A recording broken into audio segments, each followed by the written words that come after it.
아버지를 따라 인도로 선교지로 간 한 예쁜 딸이 있었습니다.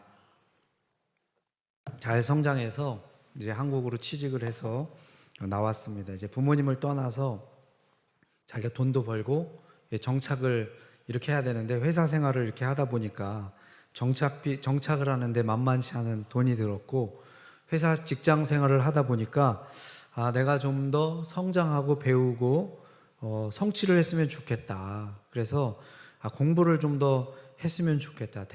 야간 대학원을 다니면서 일할 수 있는 곳이 있으면 좋겠다. 그러던 와중에 마지막 월급을 이제 받았습니다. 회사를 사직을 하고 좀 준비를 해서 대학원을 가야겠다. 근데 아버지가 한국에 갈 때 뭘 당부했냐면은, 다른 거는 몰라도 11조 헌금은 꼬박꼬박 드려라. 아버지에게 영적인 신앙적인 당부였습니다. 이 딸이 마지막 월급을 받고 나서 11조를 보내야 되는데 11조를 보낸 것이 아니라 마지막 월급을 전부로 헌금으로 보냈어요. 아버지가 깜짝 놀랐어요. 아버지가 기뻤을까요? 안 좋았을까요? 여러분, 자녀가 직장에서 일을 했는데 11조를 안 내요. 11조 헌금 열심히 일해서 열심히 냈을 때는 기분이 좋았는데, 얘가 완전히 성령 받아서 받은 헌금을 다 내버려. 부모님 기분이 좋으세요? 조금 안타까우세요? 여기 나눠집니다. 여기 나눠져요. 이 목사님이신 이 아버지가, 얘야 그걸 다 내면 어떡하니? 11조만 내고 나머지는 너 생활도 하고 뭐 대학원 간다며 준비를 해야지. 아버지가 그 11조를 열심히 내라고 당부했던 그 아버지가 당혹스럽게 안타까워서 딸에게 이거를 다 내면 어떡하니? 그랬더니 딸이 이런 대답을 했습니다. 아빠, 이거 가지고는 도저히 대책이 안 돼요. 해결이 안 됩니다. 대학원 입학금도 안 되고. 그래서 하나님 책임져 주세요. 하나님 그냥 무조건 믿고 제가 있는 거 다 드리겠습니다 하고 그렇게 드렸다는 얘기를 제가 이 딸의 아버지로부터 직접 들었습니다. 이 딸이 나중에 어떻게 됐을까요? 어느 회사에서 대학원비까지 다 대주고 공부 편안하게 해줄 테니 제발 우리 회사로 와라 하는 회사로 가게 되었습니다. 하나님 우리의 피난처십니다.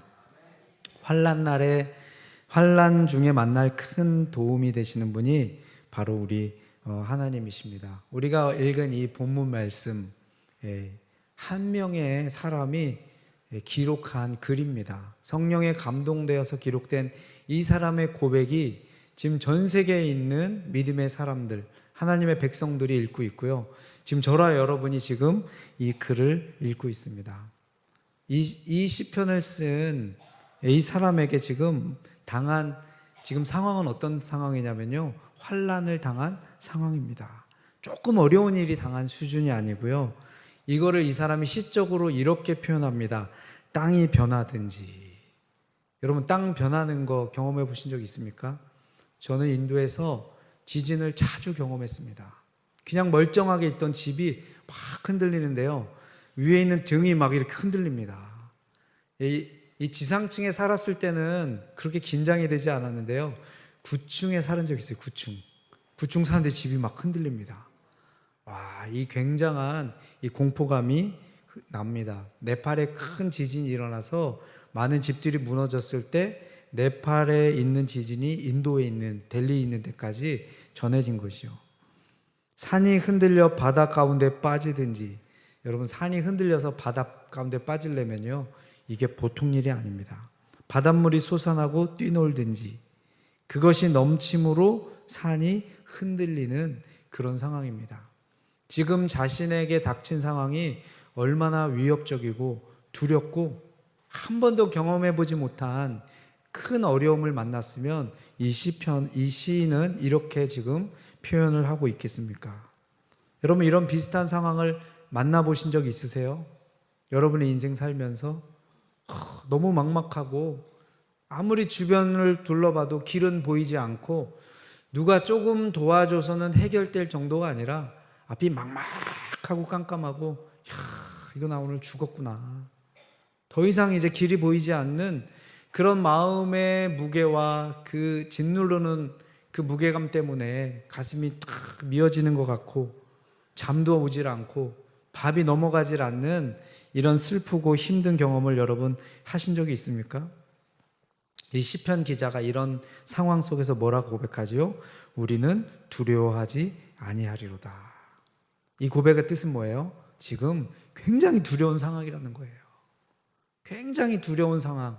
그렇기 때문에 믿음으로 두렵지 않겠다라고 하는 고백을 해야만 되는 그런 상황입니다. 그런데 이런 상황을 우리가 닥치게 이렇게 경험하게 되면 하나님의 도우심을 구하게 되죠.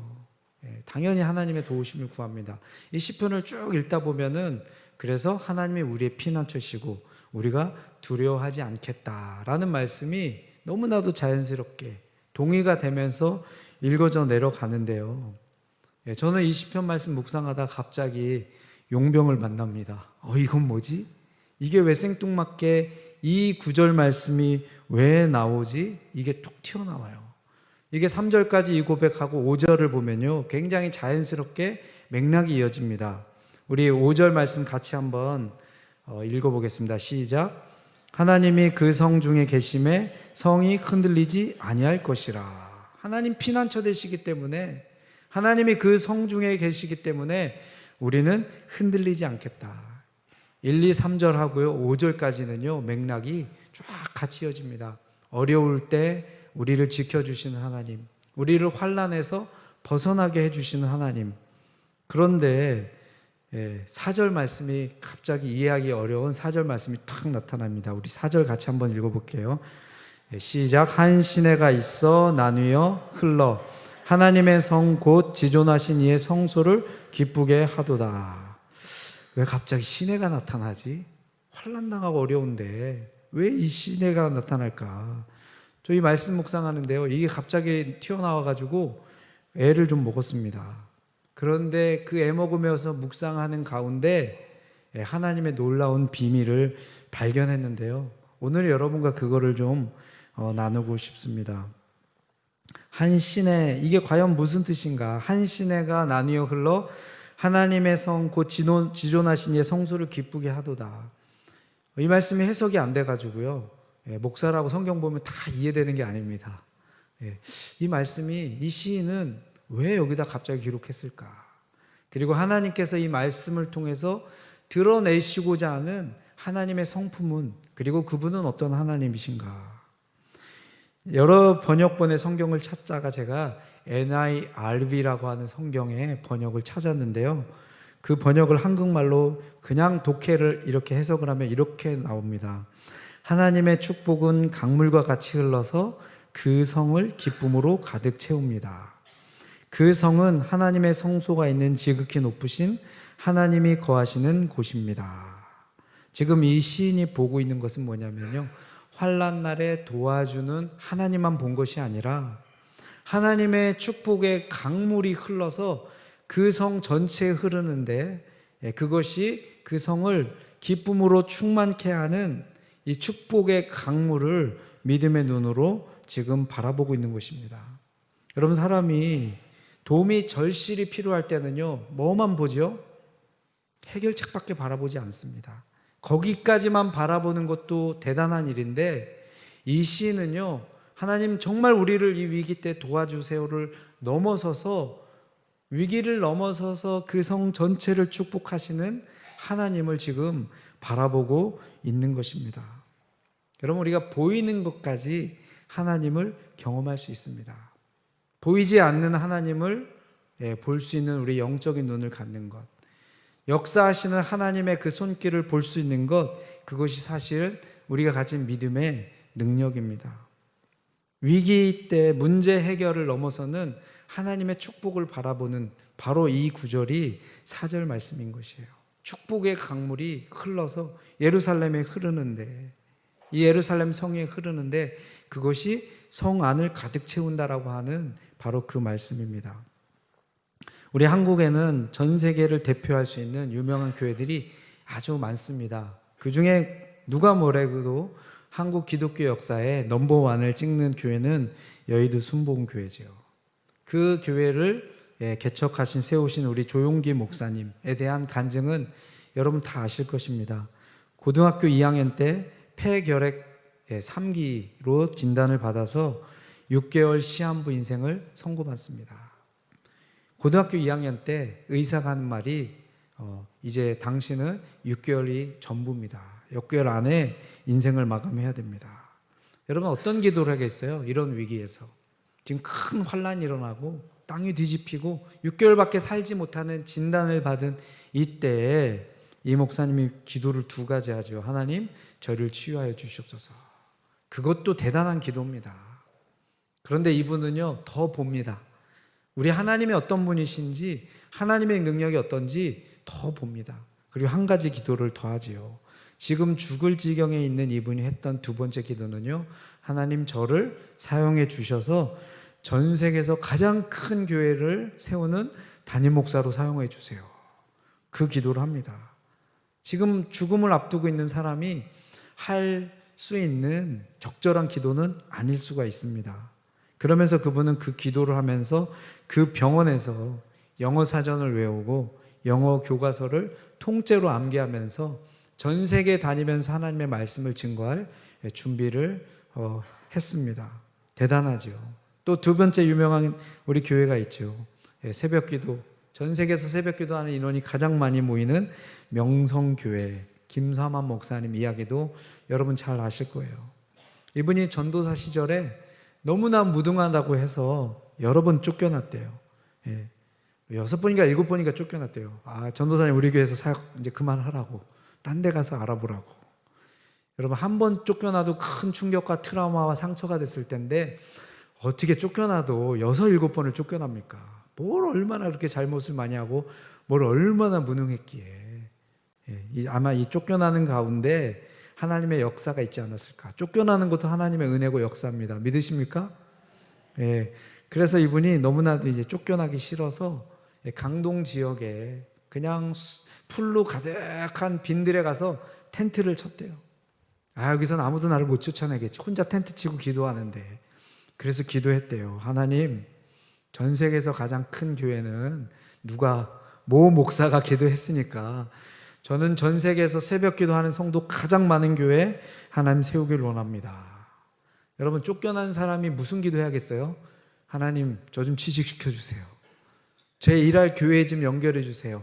그런 기도를 드려야 될 텐데 이 고통의 때에 고통의 해결책만 바라본 것이 아니라 이분은 축복을 해주시는 그 하나님의 손길을 보고 그렇게 기도했지요. 그래서 어떻게 됐죠? 2006년 기준으로요 새벽기도 참여 인원 5만 명을 찍었습니다. 거의 20년 전에 이미 새벽기도 참석 인원이요 5만 명이에요. 전 세계에서 가장 많은 새벽기도하는 사람이 많은 교회로 일어나게 됐죠. 이분의 기도가, 여러분 이분들이 능력이 있어서 실력이 있어서 잘나서 그런 것입니까? 아니죠. 이분들이 바라본 하나님, 역사하신 하나님, 자기 백성의 기도를 들으시기를 기뻐하시고 그 기도를 응답하시고 그 꿈을 축복하시는 하나님을 바라봤다라고 하는 것입니다. 여러분 위기를 만나신 분 계십니까? 지금 하나님의 도우심을 바라봐도 그것도 사실은 쉽지가 않죠. 재정 문제, 여러 가지의 문제에 봉착해 있는 그런 사람들을 위해서 수천 년 전에 그 고대 시대에 우리들을 위해서 이 시인이 그 기도를 쓸 거예요. 하나님이 이 성에 계심에 우리가 흔들리지 않겠다.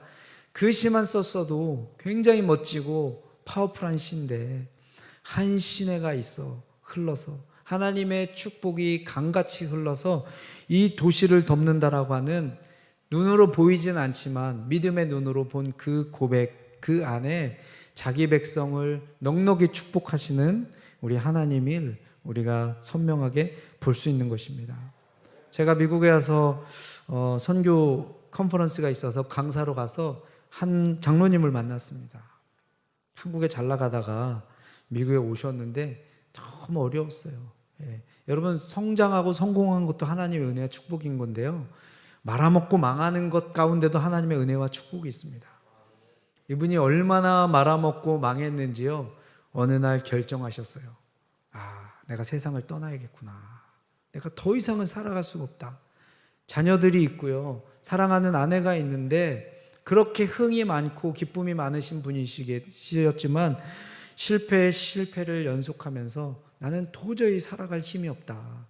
그래서 극단적인 결단을 이분이 결심을 할 정도로, 물론 실행에 옮기지는 못했습니다. 여러분, 그리고 나서 그분이 기도하고 꿈을 꾸기 시작하십니다. 뭘 해도 안 돼요. 무슨 기도했겠어요? 하나님, 먹고 살 수 좀 있게 좀 도와주세요.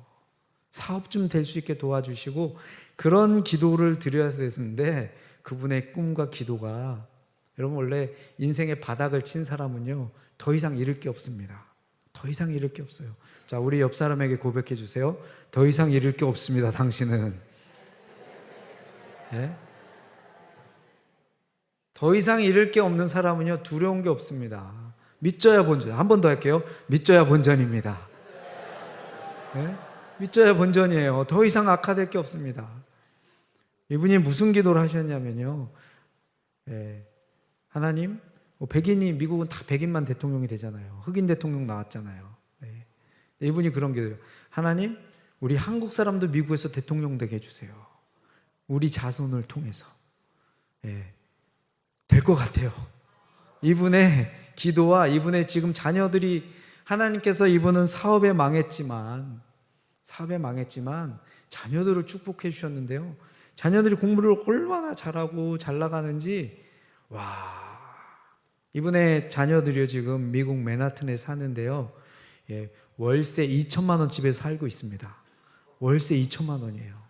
사지 집을, 미친 것도 아니고 월세 2천만 원 집을 살 정도로 하나님께서 이 자녀들을 지금 축복해 주시는데요, 엄청난 축복을 누리면서 그래서 이분은 지금 기도하고 있습니다. 하나님, 내 자손들 안에 피 혈통은 한국 사람이잖아요. 미국을 움직이는 대통령이 나오게 해주시옵소서. 그 기도를 드리고 있습니다. 여러분, 가정이 어려움 당하신 분들 계시지요. 환난 이미 경험하신 분 계시지요. 사업이 어려우신 분 계시고, 재정적인 어려운 분 계시고, 우리가 그때 하나님 이 문제를 해결해 주세요라고 기도하는 것도 참 좋은 기도입니다. 그렇지만 나의 능력 때문이 아니라 내 실력을 넘어서서 하나님 꿈꾸게 하여 주시옵소서. 하나님의 그 축복의 강을 믿음의 눈으로 바라보게 하여 주시옵소서. 그런데 이 시인이 아주 재밌는 고백을 합니다. 여러분, 이 하나님의 축복이 강물처럼 향하는데요, 하나님이 거하시는 거룩한 성, 지존하신 이의 성소를 기쁘게 한다라고 이렇게 기록하고 있습니다. 축복의 강물이 흐르는 그 가장 큰 이유는 무엇이냐면 그곳에요, 하나님의 성소가 있기 때문입니다. 성소. 여러분, 하나님의 축복은요 예배를 통해서 하나님께서 부어주십니다. 여러분, 믿으십니까? 하나님의 백성이 하나님의 복을 받는 가장 놀라운 그 비밀은 무엇이냐면요, 하나님은 자기 백성을 예배를 통해서 축복하신다는 거예요. 여러분, 실제로 예루살렘 성 안에는요 성전이 있지요. 성소가 있고요, 지성소가 있습니다. 거룩한 곳이 있고요, 지극히 거룩한 곳, 사람은 들어가지 못하는 하나님만 거하시는 곳이 있는데 그 전체를 일컬을 땐 우리가 성소라고 그렇게 얘기합니다. 예루살렘 안에 성소가 있어서 축복의 강물이 흐른다라고 시편 시인이 고백했어도 대단한 시인데요, 이 시인은 뭐라 그래요? 그 도시 자체가 하나님의 성소다라고 그렇게 고백을 하고 있습니다. 성소가 있는 것이 아니라 그 도시 전체가 하나님의 성소다라고 그렇게 고백을 하고 있어요. 무슨 뜻이에요? 그 도시에 있는 하나님의 백성들이 하나님을 예배할 때 그 도시 전체가 예배당이 되는 것입니다. 우리 다음 주에 이제 우리나라를 위한 우리가 기도를 드리게 되죠. 이것이 저의 마음의 간절한 기도입니다. 하나님, 우리 대한민국이 성소가 되게 해 주시옵소서. 여기가 예배당이 아니라 우리나라 전체가 하나님의 예배당이 되어서 이 땅에 있는 온 백성들이 하나님을 예배하는 하나님 거룩한 곳이 되게 하여 주시옵소서. 우리 새벽에 나와서 저와 함께 우리 담임 목사님과 우리 모든 성도들이 이 기도를 드렸으면 좋겠습니다. 여러분, 예배는 뭐죠? 예배. 이 축복의 강물이 이 성에 흐르는데 그 이유는 하나님의 성소가 있기 때문에 그런 것이고, 그 도시가 하나님의 성소가 될 수 있는 이유는 하나님을 예배하는 하나님의 백성이 바로 그곳에 살기 때문에 하나님께서 축복의 강물을 흘려보내 주시는데요, 축복의 특징은 뭐냐면요, 기쁨입니다. 기쁨. 하나님의 축복이 그 도시를 가득 채울 때 하나님의 기쁨이 함께 그 도시를 가득 채우게 되는 것입니다. 여러분, 뭐가 많아도요, 마음에 기쁨이 없으면 그 축복이 아닙니다. 잘 되는데도요, 성공하는데도 마음에 기쁨이 없으면요, 그것은 하나님의 축복이 아니에요. 내가 하나님의 축복 가운데 있는지 없는지, 내가 아무리 건강해도요, 마음이 공허하고 기쁨이 없으면요, 그 건강이 아무런 소용이 없습니다. 내 육신이 연약하고 힘들지라도, 삐걱거릴지라도 하나님께서 마음속에 주시는 그 기쁨이 충만하면요, 이것은 하나님의 축복의 상징이 되는 것입니다. 자, 이제 마지막인데요, 이 하나님의 축복은요, 축복들인데 강물같이 임합니다. 강물같이. 쫄쫄쫄쫄쫄 시냇물이 아니에요. 이런 강물입니다. 여러분, 강물은 한 사람을 위한 것입니까? 그거 다 못 마십니다. 강물은. 이 축복의 강은요, 큰 겁니다. 도시 전체를 흘러가는 축복의 강물입니다. 그래서 이 축복이 우리에게 임할 때는요, 우리 자신을 넘어서서 공동체를 적시고요, 그리고 우리가 있는 이 땅을 적시고 이 나라 전체를 적시는 것이고요, 그 강줄기가 더 강렬하고 생명력이 더 강할 때는 열방에 흘러나가서 열방을 치유하고 열방에게 생명을 주는 그 역사로 일어나게 되는 것입니다. 여러분, 한 사람이 미치면요, 주변에 수많은 영웅들이 일어나게 됩니다. 하나님의 부흥은 한 사람을 통해서 일어나지만 그 사람 주위에요, 수많은 믿음의 용사들이 함께 일어나게 됩니다. 제가 코로나 때 인도에서 있었습니다. 밖에 나가지도 못하고요, 굉장히 심했습니다. 오늘 갑자기 술빵이 먹고 싶어졌어요. 술빵. 여러분, 술빵 좋아하세요? 저는 굉장히 좋아합니다. 술빵이 먹고 싶어져서 이거 어떻게 만드는지 유튜브를 찾아봤어요. 그 방법대로 하면 굉장히 쉽더라고요. 전기밥솥 하나만 있으면 술빵을 만들 수 있더라고요. 그래서 저 혼자 먹기는, 그래서 우리 가족 전체를 먹이려고 반죽을 엄청 많이 했습니다. 그 다음에 뭘 해야 돼요? 반죽한 다음에 누룩을 넣어야 됩니다. 이스트를 넣어야 돼요. 발효를 시켜야 됩니다. 그래서 이제 이스트를 넣었어요. 부푼 마음 가지고 뿅뿅뿅뿅 막 올라오는 거 아시죠? 여자분들은 기포가 올라와서 기포가 막 가득 차게 되면 이제 찌면은 술빵이 나옵니다. 기포가 안 일어나는 거예요. 기포가 왜 안 일어날까요? 그 이스트가 죽어버렸어요. 생명력이 없기 때문에. 이스트가 조금만 넣어도요, 살아있으면요, 그 반죽 전체를 발효시킵니다. 그리고 시간이 지나면요, 그냥 물처럼 흘러서, 그거 너무 방치해두면 빵 못 만들 정도로 흐물흐물해지게 됩니다. 발효가 나중에 되면 이제 상하게 되는 것이죠. 누룩 하나가 떨어지면요, 그 발효시키는 그 효과는 전체에게 퍼지게 됩니다. 나중에 전체가 그 속성이 바뀌게 되는 것이죠. 어떤 사람은 그런 사람들이 우리 셀은 왜 이럴까? 우리 교회는 왜 그럴까? 아무런 변화가 일어나지 않아요.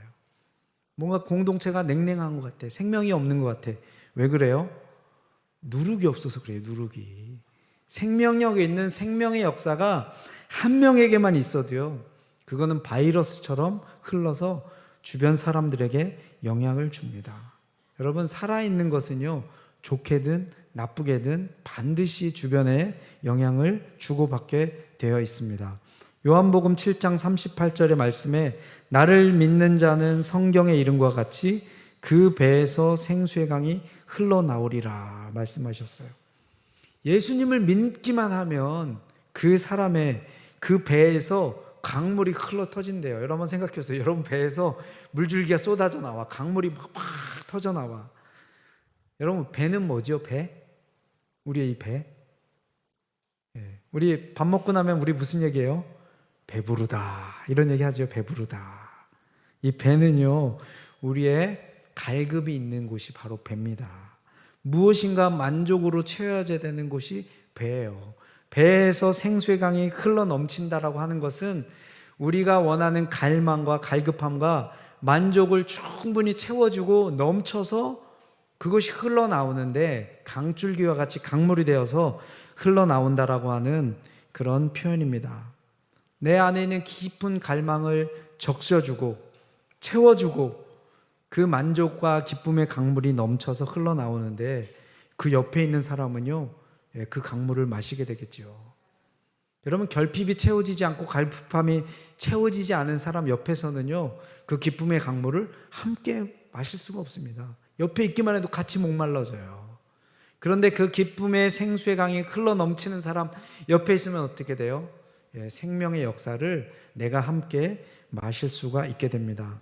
한 사람만 충만하면요, 그 도시 전체가 마실 수 있는 생명의 그 축복의 강물이 흘러 넘치는데 예수님께서 뭐라 그러시냐면요, 나를 믿는 자는, 예수님을 믿기만 하면 그 사람을 통해서 이 생명의 성령의 역사가 흘러나오겠다고 주님께서 약속하고 계십니다. 여러분, 강물의 특징은 또 뭐지요? 강물은 흘러야 강입니다. 멈춰 있으면 호수예요. 멈춰 있으면 썩습니다.